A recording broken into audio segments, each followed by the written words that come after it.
So paediatric surgery అనే speciality ఏంటంటే పుట్టిన పిల్లల్లో నుంచి 18 ఇయర్స్ ఏజ్ వరకు సర్జరీ ఎటువంటి సర్జికల్ ప్రాబ్లం ఉన్నా సర్జరీ చేయడానికి ఇది పర్టిక్యులర్ స్పెషాలిటీ. సో వీళ్ళు ఓన్లీ పీడియాట్రిక్ ఏజ్ గ్రూప్ అంటే చిల్డ్రన్లోనే సర్జరీ అనేది చేస్తారనమాట.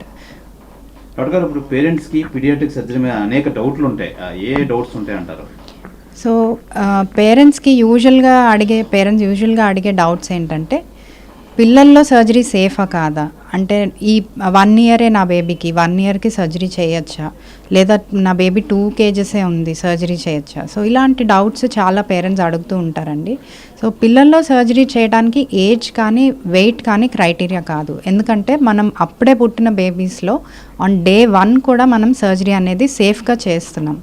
సో బేబీ ఒక 800 గ్రామ్స్ 600 గ్రామ్స్ ఉన్నా కూడా మనం కార్డియాక్ సర్జరీస్ కానీ లేదా నార్మల్ వేరే పొట్టలో ఇబ్బంది ఉన్నా వేరే సర్జరీస్ లేదా ఛాతీలో హోల్ ఉన్నా ఇలాంటి ప్రాబ్లమ్స్ అన్నిటికీ మనం సేఫ్గా సర్జరీ అనేది చేయగలుగుతున్నాం.